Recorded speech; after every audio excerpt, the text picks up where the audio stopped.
que je vais dans la maison de l'Éternel. Je sais que dans la maison de l'Éternel, il y a la joie. Amen. Amen. Je sais que dans la maison de l'Éternel, c'est là où il y a ma solution. C'est là où je trouve la paix. Pour le louer, pour le glorifier, pour l'honorer. Quand nous regardons toute cette semaine, donc peut-être l'ont traversé difficilement. Mais Dieu a pris soin, Dieu a veillé.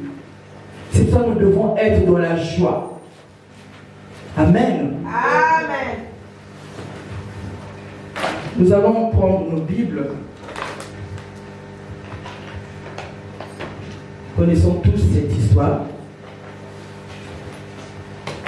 Actes des Apôtres, chapitre 10, versets 1 à 8.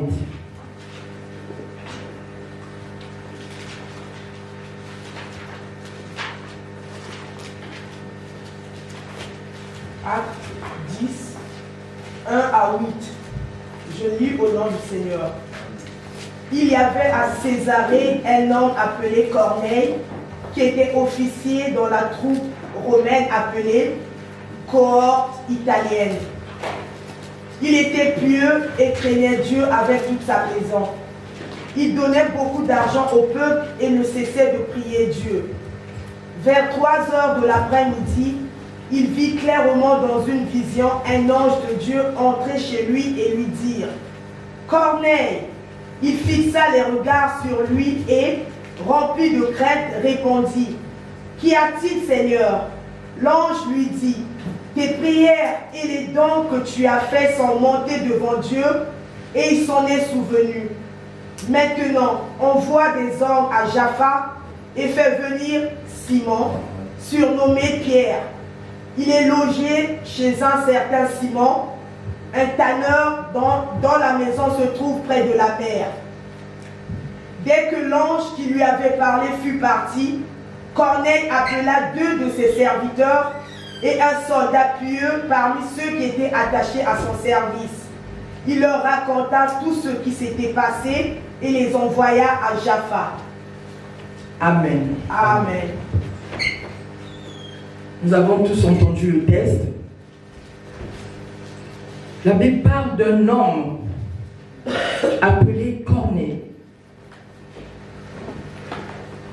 Cet homme était un centurier, un centenier, un homme qui avait la responsabilité des hommes, des 100 soldats. Il avait cette responsabilité. Donc c'était un grand homme, un homme important. Cet homme, malgré sa position, la Bible dit, il le craignait, il était pieux. Il pratiquait la foi juive. Malgré qu'il n'était pas juif, il était romain, mais il pratiquait ce que les juifs faisaient. La Bible dit, il était pieux, il craignait Dieu. Donc il savait qu'il y avait un Dieu vivant, un Dieu au-dessus de tout Dieu, un Dieu créateur. Il le respectait par les prières des hommes. Ce qui constituait sa vie. On dit, cet homme, il était pieux et craignait Dieu avec tous les gens de sa maison. Il ne le faisait pas tout seul. Avec tout ce qui était dans sa maison.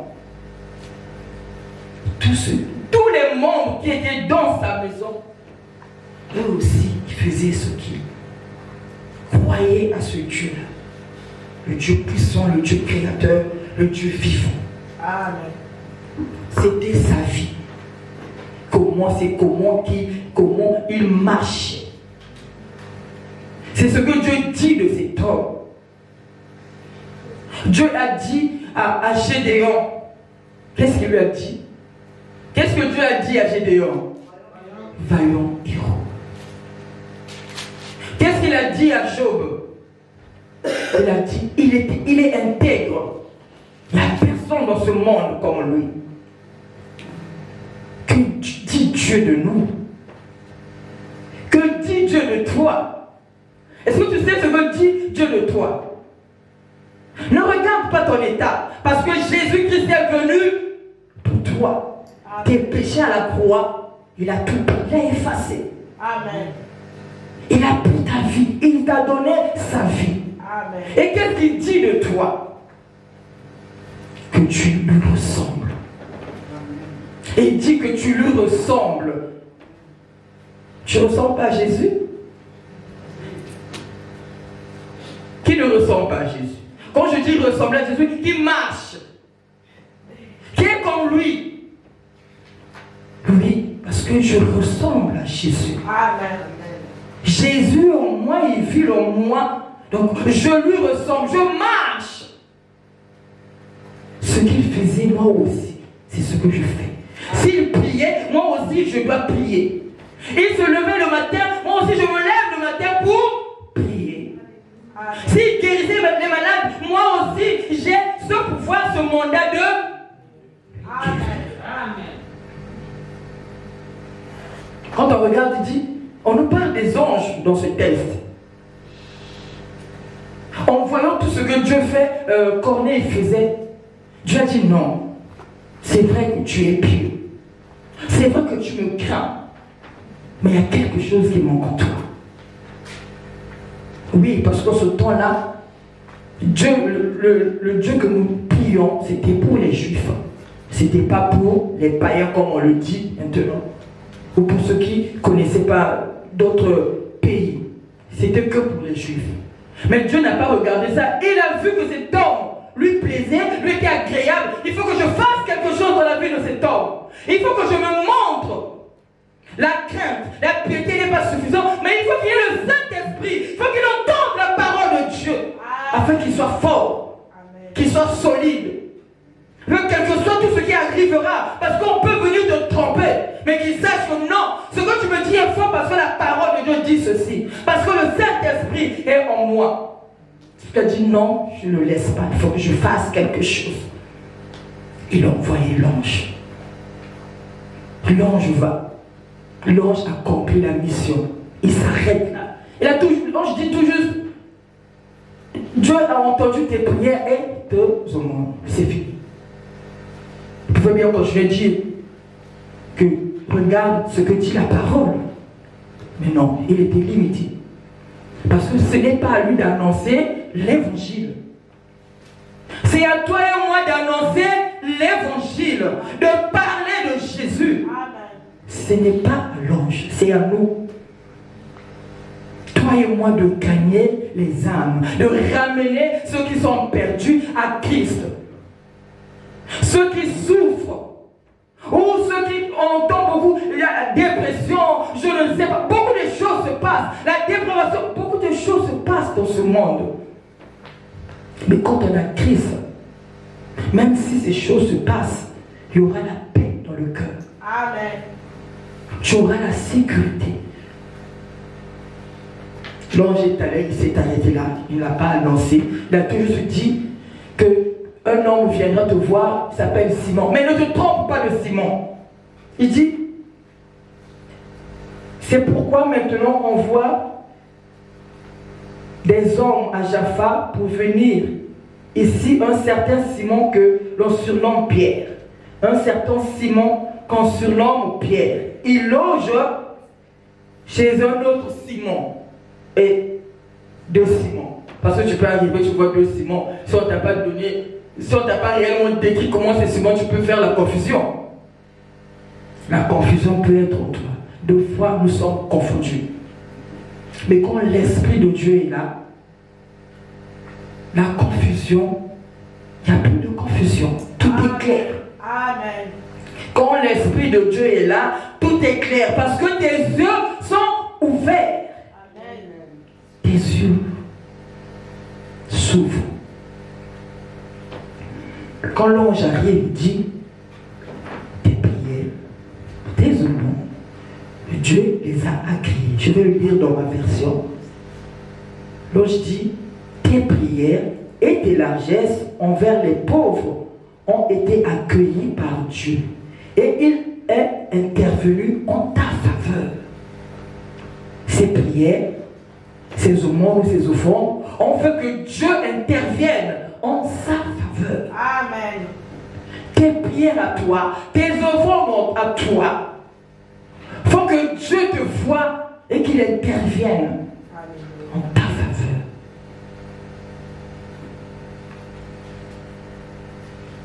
Qu'est-ce qui a fait que l'ange puisse venir donner ce message? Je ne sais pas si je me fais comprendre. C'est vrai qu'il a donné le monde, il faisait des prières continuelles. Mais il y a quelque chose, il y a des raisons. Des raisons, il y en a 4. Il était, qu'est-ce qu'il était? Corneille était comment? Pieux. Il était pieux. La première raison, il était pieux. La deuxième, il craignait Dieu. La troisième, il faisait des aumônes. La Bible ne dit pas, dans d'autres versions, il parle de beaucoup de monde. Beaucoup. Ça ne s'arrête pas seulement à demande, offrande, non. Beaucoup d'offrandes, beaucoup. Et il priait continuellement. Amen. Sans cesse. Il priait continuellement. Il ne s'arrêtait pas. C'est pas je me lève aujourd'hui, je prie, demain, ah non, je ne vais pas prier. Et après-demain, ah non. 10 jours après, je prie. Non. C'était pas la vie de cet homme. Dieu dit, il priait continuellement. Amen. Il priait continuellement. Cet homme a posé des actes, comme je disais, qui ont activé la faveur de Dieu dans sa vie. Amen. Bien qu'il était un gentil, bien qu'il n'était pas du peuple juif, mais en suivant, en respectant Dieu, il a bénéficié de cette grâce. Amen. Que Jésus rentre dans sa vie. Que Jésus rentre dans sa vie. J'ai parlé tantôt de la piété. Qu'est-ce que la piété? Quand je dis piété, parce que la Bible dit, cet homme était pieux. Amen. Cet homme était pieux. La piété, c'est une attitude. C'est le respect des principes. En fait, c'est une discipline de vie. S'il n'avait pas une discipline de vie, il n'aurait pas un bon témoignage. En lisant ce texte jusqu'à la fin, vous verrez qu'ils ont témoigné de cet homme-là. Qu'il était bon. Il était bon. Il faisait des aumônes. Ici, la Bible parle de ma version, ils disent, il était généreux. Il donnait aux pauvres. En fait, c'était sans limite chez lui. Il donnait. Sans hésitation. La piété, c'est une vertu en fait. On doit dire une vertu. Le manque de piété, on met le désordre dans ta vie. S'il n'y a pas de discipline dans ta vie, il y aura du désordre. S'il n'y a pas la piété dans ta vie, tu ne donneras pas la valeur même aux choses de Dieu. Amen. Tu ne donneras pas la valeur aux choses de Dieu. Tu feras ce que tu voudras. Parce qu'un enfant de Dieu doit être discipliné. Sa vie doit être disciplinée. Je ne fais pas comme font les autres. Si les autres volent, moi Dieu me dit de ne pas le faire. Si les autres, je le sais, vont dans des endroits qui ne glorifient pas le Seigneur, Dieu me dit de ne pas le faire. J'ai des principes. Des principes. De la discipline. Amen. Le manque de piété t'emmène tout ça, le désordre dans ta vie. Et des fois, tu n'arrives pas à comprendre qu'est-ce qui se passe. Parce qu'il n'y a pas de discipline. Tu n'es pas discipliné.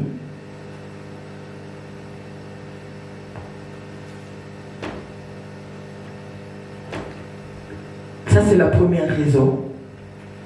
La deuxième raison, Dieu lui dit, il craint Dieu.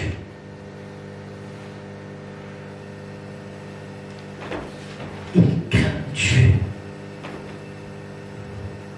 Craindre Dieu. C'est vaste, hein, craindre Dieu. Amen. C'est vraiment vaste. Je peux dire que moi je crains Dieu. Ah, moi je crains Dieu. Mais je ne sais pas ce que tu fais dans le secret. Peut-être au-dessus des autres, tu peux montrer que tu crains Dieu.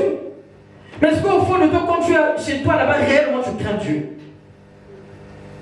Est-ce que nous craignons réellement Dieu quand nous sommes seuls? Ou quand nous sommes dans nos maisons? On vient à l'église, on montre, oui, je crains Dieu. Mais chez moi, ce que je fais, peut-être ne glorifie le Seigneur. Craindre Dieu, c'est pas cela. Craindre Dieu dans tout lieu où tu vas. En fait, c'est ta personnalité qui sort, ce que tu es, les actes que tu poses, ou l'intérieur de ton cœur qui montre réellement. Tu crains Dieu. Réellement, tu crains Dieu. Craindre Dieu, c'est l'honorer, le respecter, l'obéir, manifester son amour. Amen. Si l'autre là-bas au travail, il vole, quand je dis voler, des fois il y a des endroits où tout le monde se sert. Des fois il ne demande pas, il se sert. Et toi aussi tu vois comme tout le monde se sert, toi aussi tu vois, tu te sers. C'est pour toi, pour que tu puisses te servir. Ce n'est qu'un papier toilette. Ce n'est qu'un mouchoir. Est-ce que c'est pour toi? C'est ça. Si tu es discipliné, ces choses-là, tu ne le feras pas. Amen. S'il y a la crainte de Dieu en toi, même dans les petites choses, ça se fera. Amen. On voit l'histoire de Joseph. Joseph était en prison. S'il faisait ce que la femme lui disait, peut-être qu'elle allait sortir de la prison, ou je ne sais pas. Mais comme il craignait Dieu, il a dit non, je ne peux pas le faire. Amen. Que tu montes, que tu descendes, je ne pourrai jamais le faire. Mais c'est la femme d'un grand homme. Peut-être ça aurait été dans la lettre, on a dit mais comment, qu'est-ce que je vais faire, comment je vais faire? Mais lui, non, il n'a pas regardé à gauche, à droite, il n'a pas réfléchi. Il a dit non, j'ai la crainte de Dieu, je ne peux pas le faire. Amen. Je ne peux pas faire du mal à mon Dieu. Je ne peux pas faire du mal à mon Dieu. Offenser Dieu. La crainte de Dieu, c'est avoir la haine du mal. Amen. Une vie consacrée. C'est ça la crainte de Dieu. Horreur du mal. Je ne peux pas. Parce que ça ne plaît pas à mon Dieu. Ça n'honore pas mon Dieu.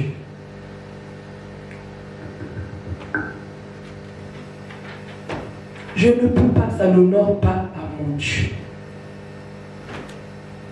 Comme je disais, la crainte de Dieu, c'est vaste. Amen. Tout un domaine. Parce que je peux dire, je ne vole pas, mais quelque part, je fais quelque chose qui ne glorifie pas Dieu. Je peux dire que je ne suis pas dans le mensonge, mais là-bas, je ne manifeste pas l'amour de Dieu. Ou je ne fais pas ci, mais quelque part, je fais ça. Ce n'est pas la crainte de Dieu. La crainte de Dieu, c'est réellement avoir un du mal. Réaliser que oui, est-ce que si je le fais, qu'est-ce que dira Jésus? Est-ce que Jésus peut le faire ou peut le dire? Amen. Amen. Quand l'ange est rentré dans la maison de Corneille, comme je disais tantôt, il pratiquait la foi des Juifs. Il n'était pas juif, mais il pratiquait cette foi. Et quand on regarde au verset 3, il dit, un jour, vers 3 heures de l'après-midi, il eut une vision. Il eut une vision. Il est en train de prier. En priant Dieu, c'est montré. Et c'est là où il a parlé. Les anges n'habitent pas sur cette terre. Les anges, c'est dans les cieux. Le ciel. En quittant le ciel, il est venu rien que pour qu'on ait. D'autres diront que le ciel est ouvert pour qu'on ait. Et Dieu a parlé, il a vu. Il a entendu Dieu parler, lui dire quelque chose, une vision. Que le ciel s'ouvre pour toi. Que le ciel s'ouvre pour ta famille. Amen.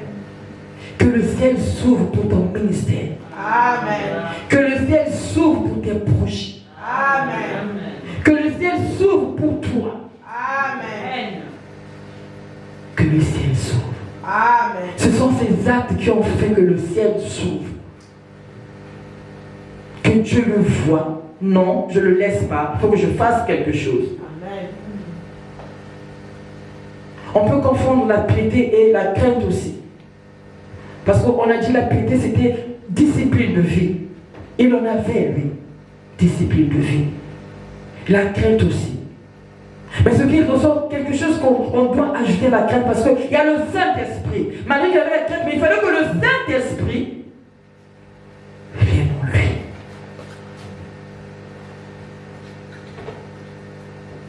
Le Saint-Esprit n'agit pas dans le désordre.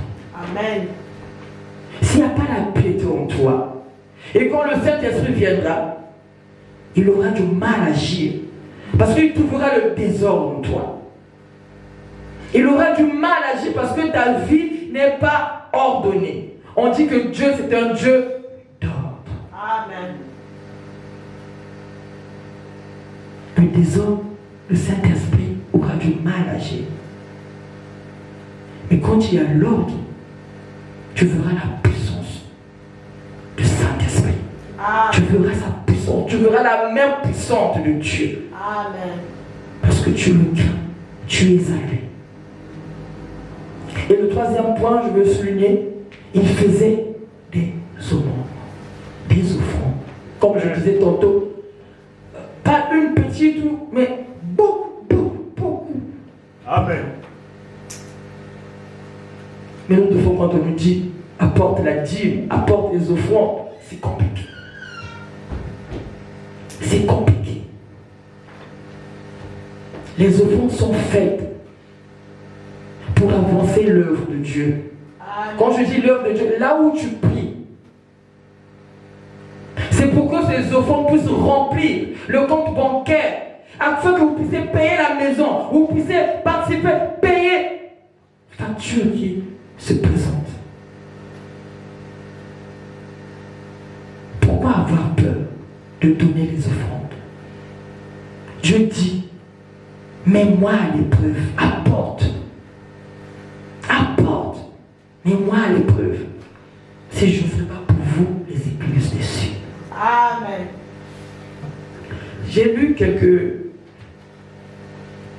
qui a écrit, il a dit,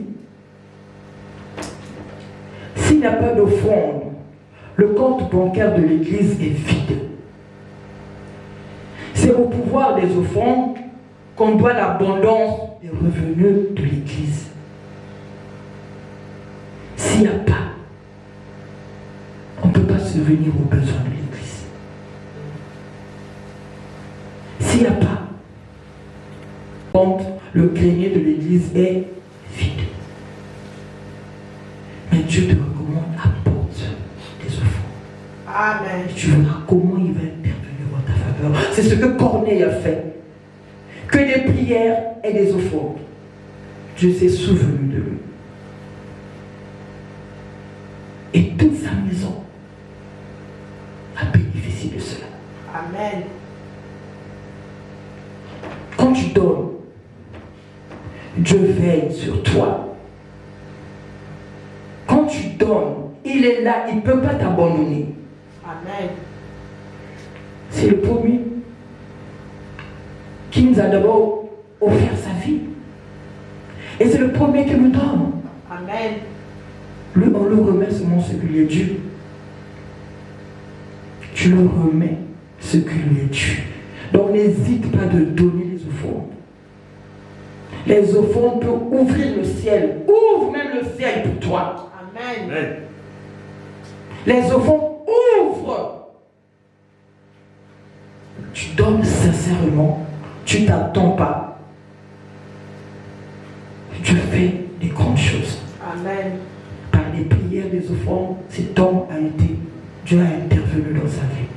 Amen. Et la quatrième raison, c'est la prière.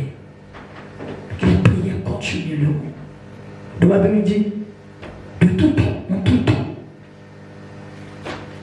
Dans la version, c'est même il dit, il priait Dieu en tout temps. En tout temps.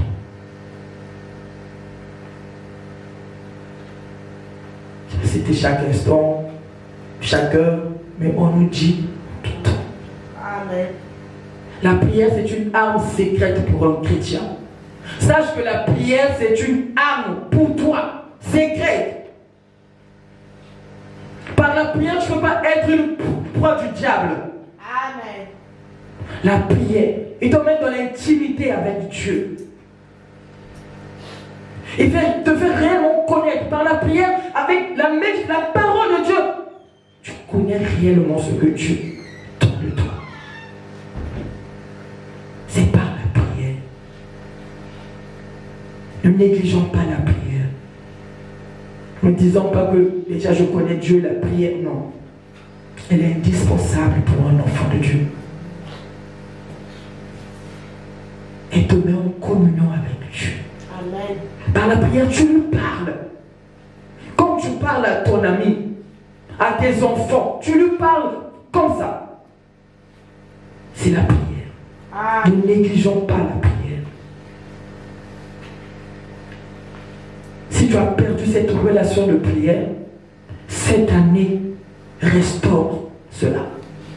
Cette année, va au pied. Demande que Dieu, je veux encore cette intimité avec toi. C'est par la prière que Corneille a trouvé grâce aux yeux de l'Éternel. Amen. Amen.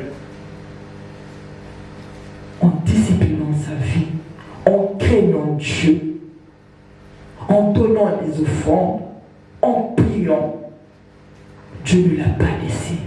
Et notre Dieu ne laisse pas. Jésus ne laisse pas. Amen. Lui et sa famille ont été sauvés. Parce que le Saint-Esprit, Jésus, est rentré dans sa vie. Ce matin, mon frère et ma soeur, si tu veux que le ciel s'ouvre pour toi, si tu veux que Dieu intervienne en ta faveur, te dis, crains-le. Amen. Crains-le. Continuellement.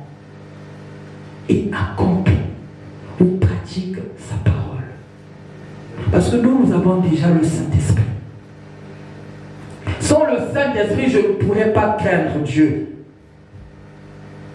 Sans le Saint-Esprit, je serais limité. Aujourd'hui, je pourrais, mais demain, quand une grande tempête arrivera, je ne pourrai pas me relever. Mais avec le Saint-Esprit, je pourrai arriver. Amen. La prière que ce matin, Dieu vraiment, que le Saint-Esprit puisse encore mettre en nous cette crainte. Amen. En nous. Que cette crainte prenne des dimensions. Pas une dimension, un niveau standard ou une dimension, je ne sais comment, mais que cette dimension de crainte augmente. Amen. Cette dimension de crainte augmente. Quand nous craignons Dieu, nous allons gagner les âmes. Quand nous craignons Dieu, tous ceux qui sont autour, quand je pose les actes, nous verrons tout autour de moi apprendre qui est Jésus. Amen. Que toute la gloire revienne à Jésus. Que Dieu vous bénisse.